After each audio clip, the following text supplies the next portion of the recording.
Image is basically, it says, refers to how the organization is perceived by its stakeholders and publics. So, yeah, whatever. Benoit, again, very important scholar. So basically, again, folks attack you, your organization is bad, your state is bad, and then you got to figure out, what to do about it.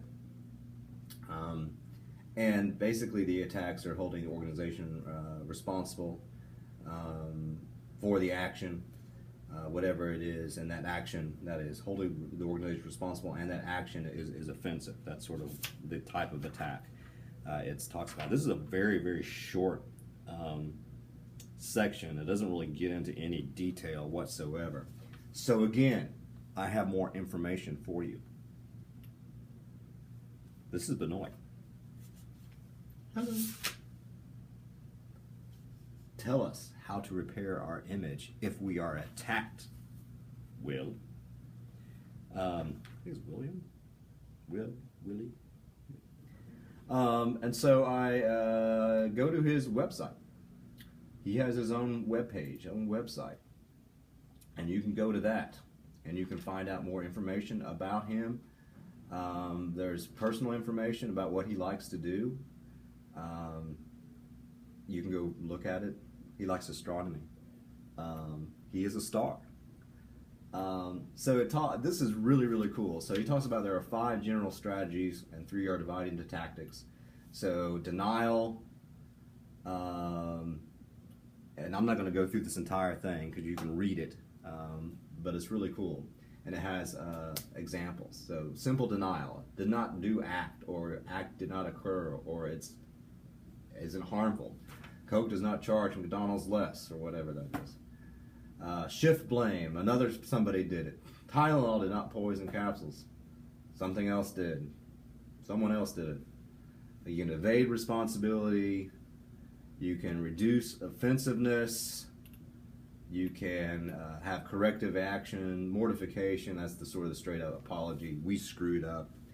But basically, there's all these different things that you can do.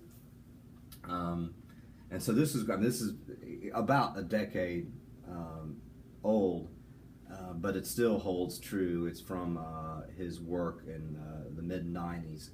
But this is really, really good stuff. I would encourage you to go to that link and look at all this stuff because it's really good information. And this basically is, the image repair stuff.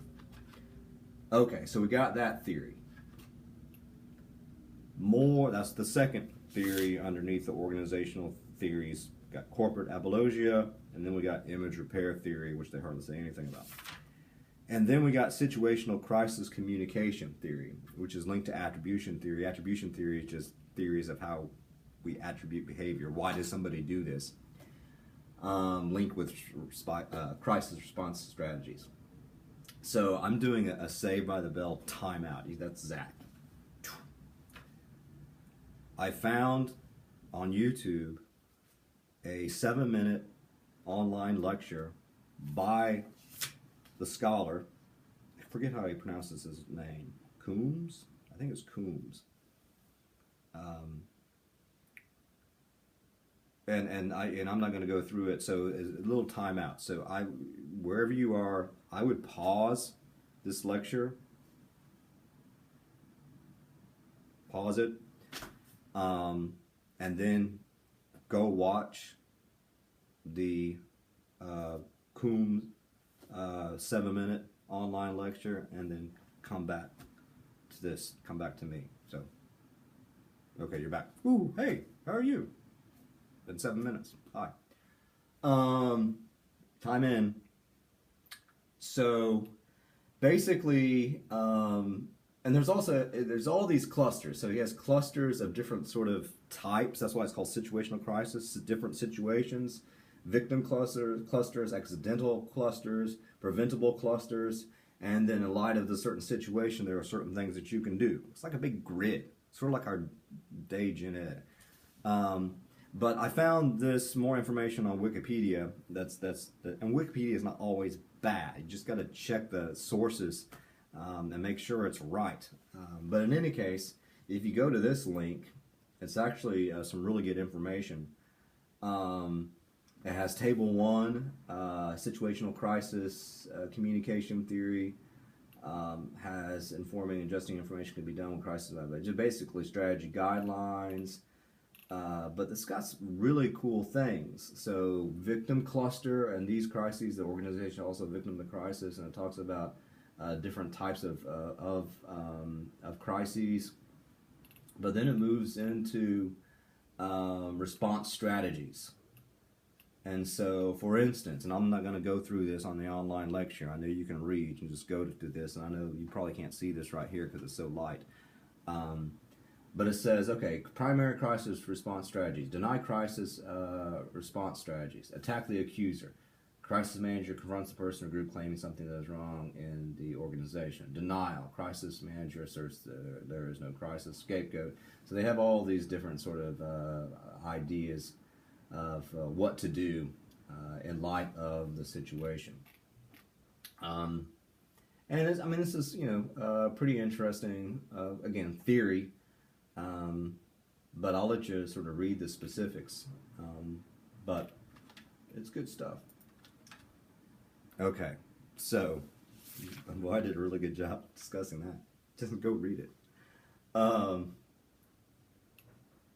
So we've got these first three. Corporate apologia underneath the organizational theories and crisis communication. Organizational or corporate apologia, or I would call it organizational apologia, it would be corporate. Image repair theory, situational crisis communication theory. And then they add, next one, their discourse of renewal theory. And then again, if you know how a lit review works, this is sort of their gap statement. They are saying that the discourse of renewal theory is new and better than some of the other ones because then they move to the threat bias. But a lot of the theories have focused in on just the first bit, what to do about the dangerous situation instead of the opportunity. So it's going back to the Mandarin dangerous opportunity. They say people focus on the danger stuff and not the opportunity stuff.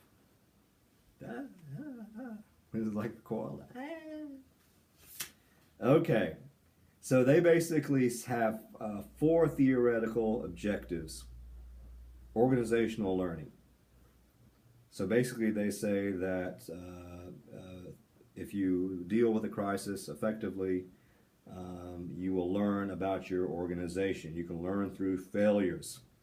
So learning is important. Yeah. What? Ethical communication is the other part, the second part of their theoretical objective for this discourse of renewal theory.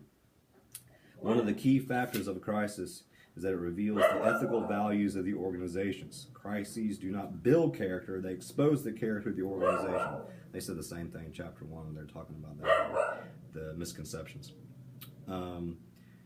If an organization is unethical before a crisis, those values are likely to be identified during the crisis. Organizations that institute strong, positive value positions such as openness, honesty, responsibility, accountability, and trustworthiness with key organizational stakeholders before a crisis happens are best able to create renewal following the crisis. So be ethical. The next bit is prospective versus retrospective vision. And basically what they're saying is that a lot of the theories are always looking backwards. Theories that emphasize image or reputation and all that type of stuff. Or figure out who to blame and all that type of stuff. They want to look forward. Their theory is about a vision of the future, not just looking at the past. It's the bridge to the next century. It's looking forward. So it's a prospective vision, looking forward, which is good stuff. Then the final aspect of their new theory is effective organizational rhetoric, which again, good stuff. And basically, what they say, we advocate that leaders who hope to inspire others to embrace their views of crisis as an opportunity must establish themselves as models of optimism. But don't be, it's all good, bad, but optimistically, will make this better. They are models of optimism and commitment to communicating ethically and responsibly. Effective organizational rhetoric then involves leadership with vision and a strong positive reputation to effectively frame the crisis for stakeholders and persuade them to move beyond the event. So again, effective organizational rhetoric, positive, optimistic, offering a vision of we will do better, we will get to that better place. Okay, so then underneath this second, organizational theories of crisis communication, again, I'm repeating myself a lot, but yeah, trying to help you remember stuff, trying to help myself remember stuff. Organizational corporate apologia, image repair theory, situational crisis communication theory, and then their new discourse of renewal theory that they will talk a lot talk more about throughout the book, and then at the end of it. The final thing here that they talk about before their own review is the whole big idea of the threat bias in crisis communication. And remember that we are, in part in this book, in this chapter, focusing on people who have studied crisis communication, what they say and what the theories are and everything like that.